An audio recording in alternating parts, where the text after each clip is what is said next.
So, you thought you could sneak off, file for divorce and strip me of everything? My savings, my house? You can keep dreaming, mister. Kimberly hissed, her voice a low, dangerous growl, as she shoved Greg out the front door.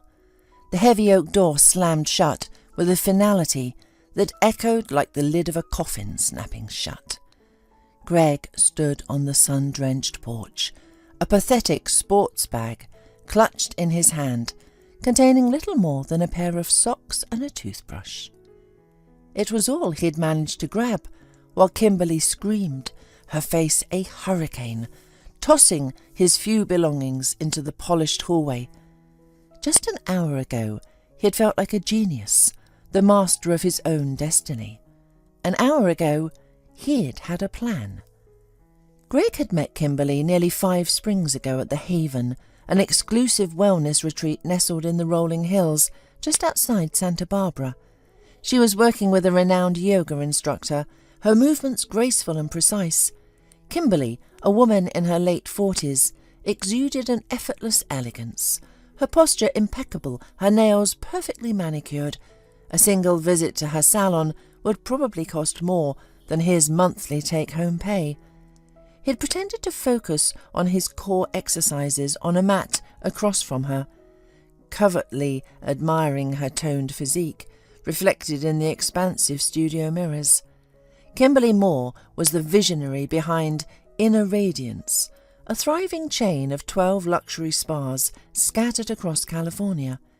She drove a sleek obsidian black luxury SUV and wore a vintage sapphire and diamond watch that shimmered like a tiny constellation on her wrist. Greg Spencer, on the other hand, was a struggling freelance graphic designer, working out of a cramped studio apartment in a bustling city and still making payments on his well-worn silver compact car. But Greg possessed something money couldn't buy, an innate charm and an intuitive knack for reading people. He sensed that beneath Kimberly's confident exterior, beneath the veneer of the successful businesswoman, was a woman profoundly weary of solitude. There was a subtle weariness in her precise movements, and a quiet hunger for genuine connection in her deep-set eyes, a longing Greg had learned to recognise years ago, back when he had briefly worked at a Lonely Hearts hotline during his college days. Their first conversation had started simply enough. He had asked if she could spot him on a tricky pose. Instead of a polite dismissal, Kimberly lingered. Greg spoke about holistic wellness with a passion that suggested it was his life's calling, though he'd only started coming to the Haven a month prior. He listened to her stories about building her empire with an intensity that made her feel as if she were revealing the very secrets of the universe. Most importantly, he looked at her not as a walking ATM, but as a woman. Kimberly didn't fall quickly. She was far too discerning for that.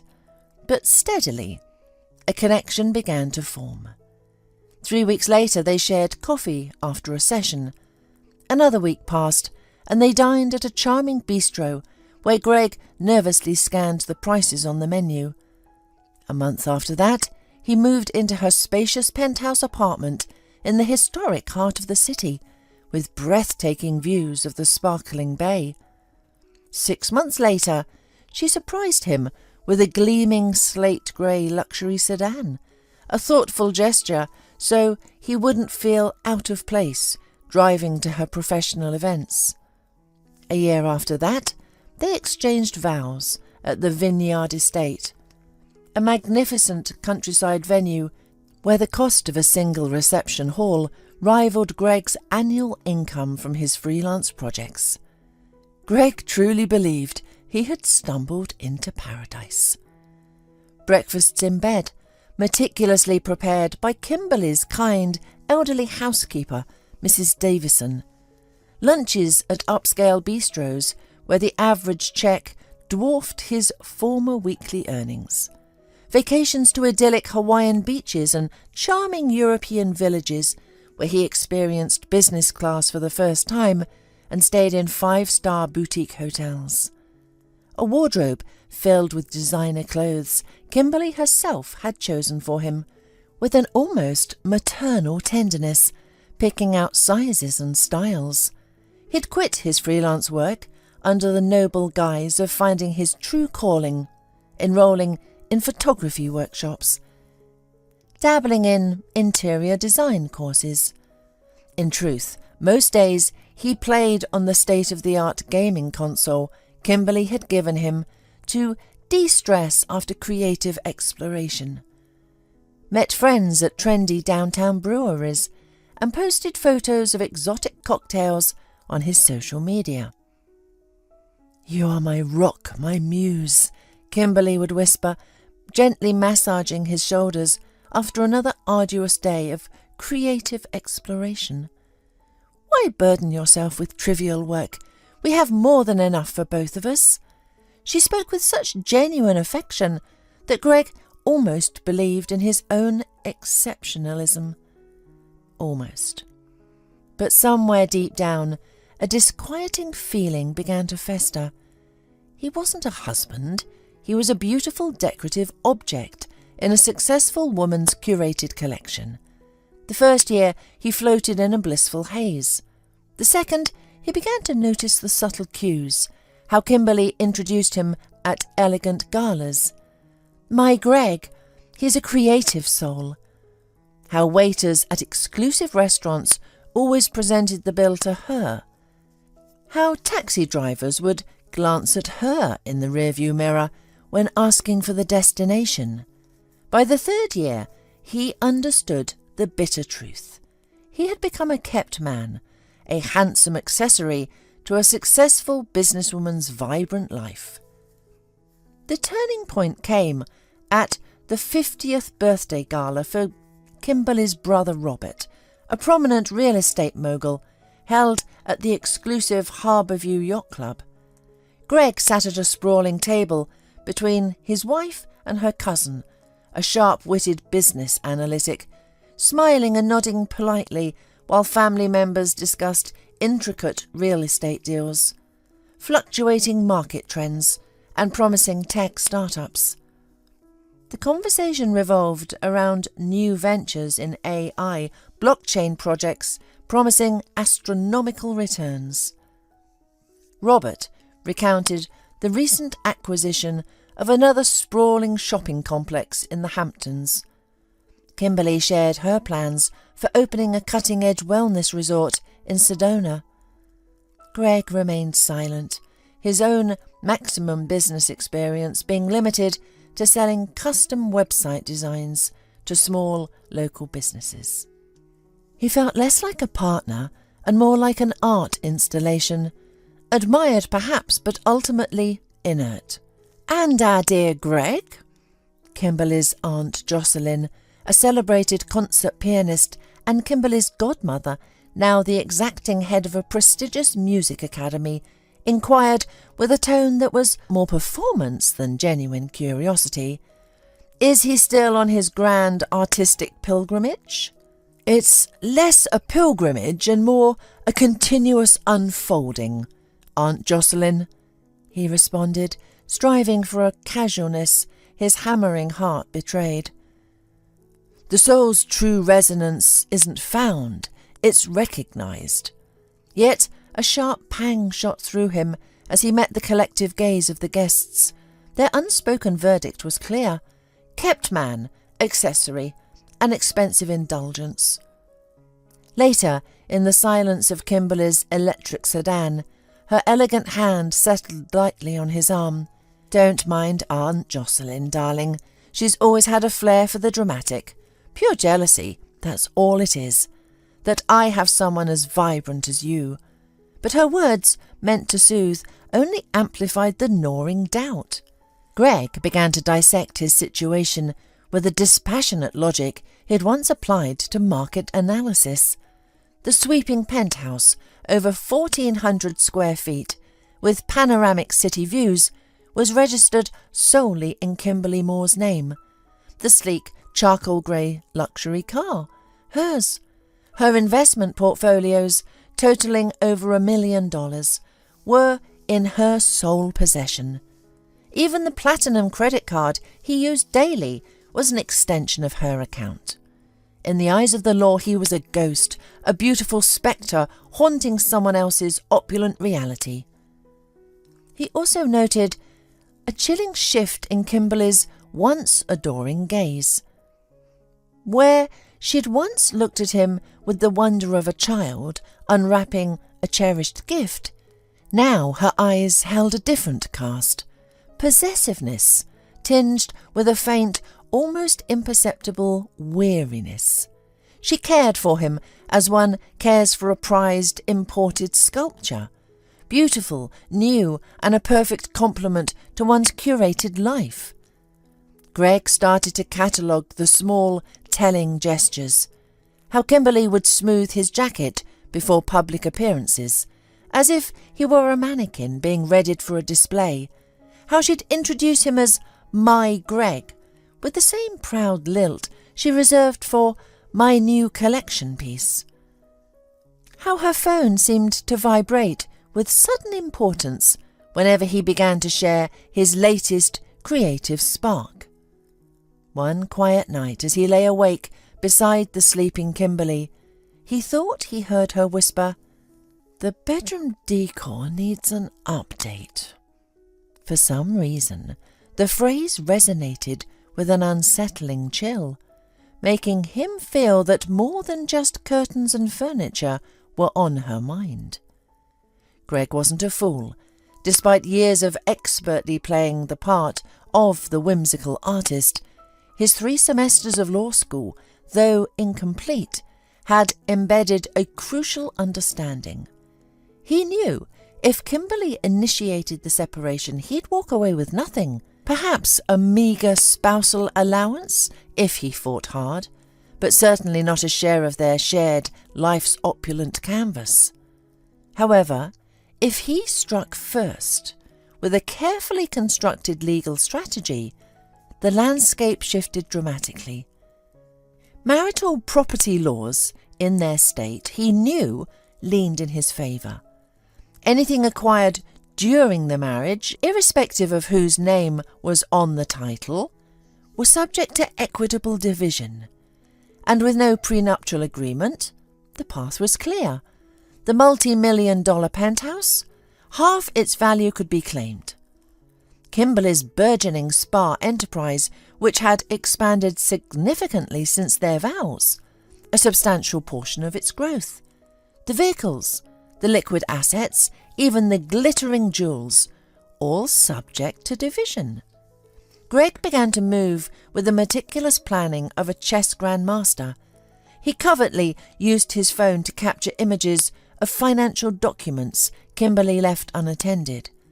He quietly recorded their casual conversations about new investments, business expansions, and significant purchases. He spent hours in the quiet sanctity of his study, poring over complex legal precedents concerning high-value marital asset divisions. His paramount objective was to ensure Kimberly remained oblivious. Should she get wind of his intentions, she would undoubtedly liquidate assets, transfer funds to hidden accounts, or sell off business stakes for a pittance.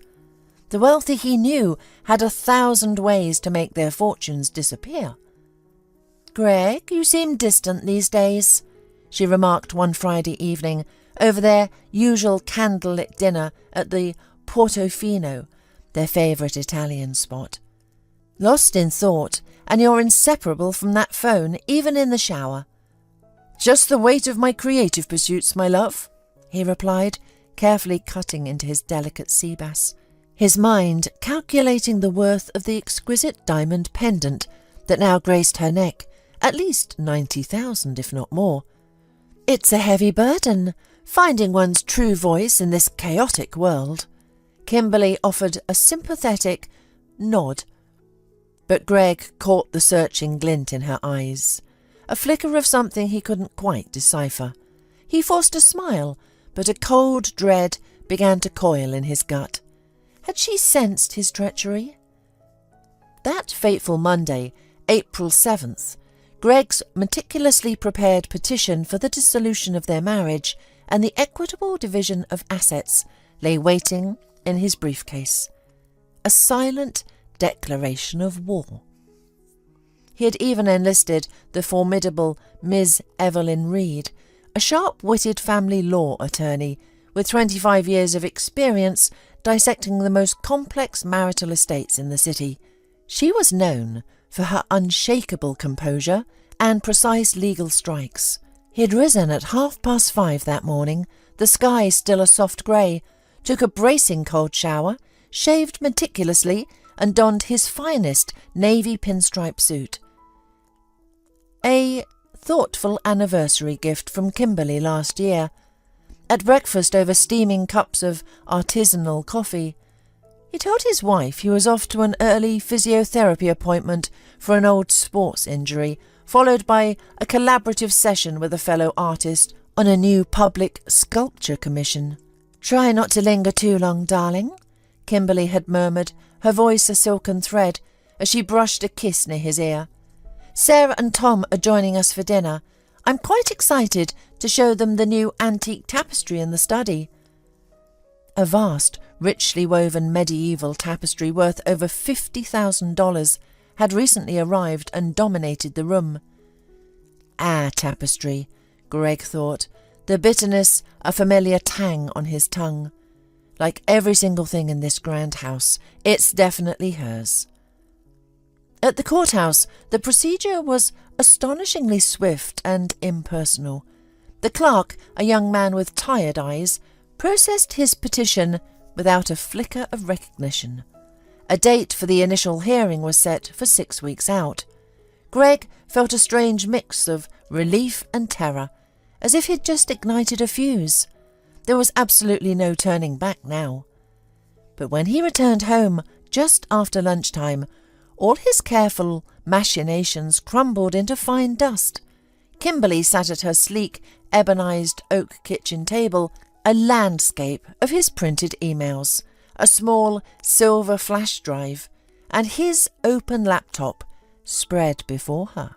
"Such compelling reading, Greg," she stated, her voice unnervingly level. The folder, titled Exit Strategy, was particularly illuminating. Greg's stomach lurched. His heart felt like a stone dropping through him. He had forgotten to log out. "Kimberly, I can explain what precisely?" she interjected, pushing herself gracefully to her feet. "How you spent the last quarter meticulously plotting to strip me bare? How you meticulously researched every legal technicality to claim assets that you contributed absolutely nothing to?" Greg saw the diamond-hard resolve in her gaze, the very quality that had allowed her to forge her multi-million-dollar empire from a single, humble boutique.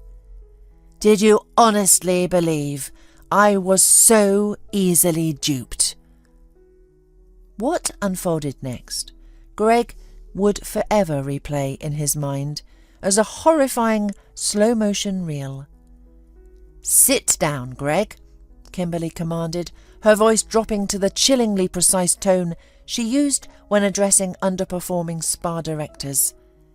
"Allow me to conduct a brief, impromptu seminar on advanced tactical planning." She swiveled the laptop, positioning the screen directly in front of him. On the desktop, a folder bore his name. "Module 1, Kimberly began, clicking open the first file. "Never, under any circumstances, underestimate your adversary, especially when that adversary built an empire from scratch in the cutthroat 90s, when every single deal was a bare-knuckle fight for survival." The fight was a meticulously compiled dossier on him, dated late September 5 years prior, almost a full month before their supposed chance meeting at the Haven. "Greg Spencer, born 1982, Kimberly recited, her voice devoid of inflection, like an automated message. "Education, 2.5 years at law school, withdrew for failure exams. Then 3 years of liberal arts at a state university. Marital status, single. Income, inconsistent, below poverty line earnings from speculative cryptocurrency trading. Debts, substantial student loans, multiple maxed out credit cards. The character is summarized as charismatic, adaptable, opportunistic tendencies. Greg stared, his vision blurring, feeling the solid ground beneath him dissolve. His entire adult life laid bare with chilling, German-like precision. Observe the timestamp. Kimberly tapped a polished nail against the document's upper right corner. Late September, when you were still scraping by, hoping for a lucky break, I already possessed a complete psychological profile of you. The next file contained a series of candid photographs. Greg outside his cramped apartment building, at a local diner, even jogging along a less trafficked city park trail. Someone had been surveilling him long before their paths supposedly crossed. Module 2, Kimberly continued, her voice gaining a cruel edge. Serendipity is a myth in high-stakes ventures. Our encounter at the Haven. I was fully aware of your membership. I knew your routine, your patterns, even the type of women you typically gravitated towards. She navigated to the next file, a comprehensive financial report detailing his non-existent income for the past 4 years. Legally, yes, you might be entitled to a portion of our marital assets. However, there's a crucial caveat. If one spouse has demonstrably failed to contribute to the marital estate without compelling reasons, the court holds the discretion to deviate from strict 50-50 division. Greg felt a cold sweat prickle his skin. 4 years of no meaningful income, Greg. No genuine attempts at securing gainful employment. It will be exceedingly challenging for you to convince a judge that your artistic journey was undertaken at my behest, especially when factoring in. She opened the subsequent folder. Photographs of Greg at trendy rooftop bars with his friends, lounging poolside at lavish resorts, designer cocktails in hand.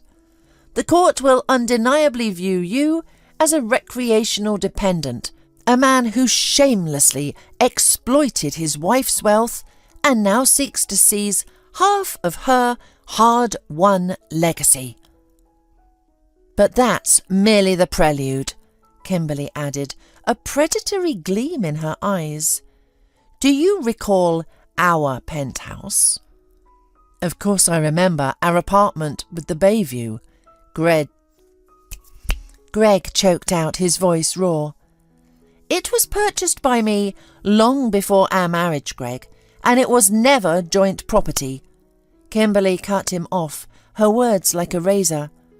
And do you recall that luxury sedan you drove? The one registered in your name? Greg nodded, bewildered. It was purchased by me after our marriage, Greg, and paid for from my personal account. Kimberly continued, her words landing like blows. And though it was titled in your name, I will claim about our verbal agreement when you committed to repaying its full value should we ever separate or if it was sold. She paused, relishing his paling face. Now, about my business. The Inner Radiance spa chain. You probably assumed its value grew during our marriage, and you're entitled to half of that growth. Greg tried to speak, but the words caught in his throat. You're mistaken, Kimberly said calmly. Every single dollar of profit earned these past years was immediately reinvested back into expanding the business. New locations, innovative equipment, staff training, acquiring other smaller companies. I never once withdrew dividends for myself as an individual, so they could be recognised as joint income. Thus, from a legal standpoint, the increase in business value is almost entirely due to my personal reinvestment and my labour, not joint marital effort. Proving your share in that will be exceptionally difficult.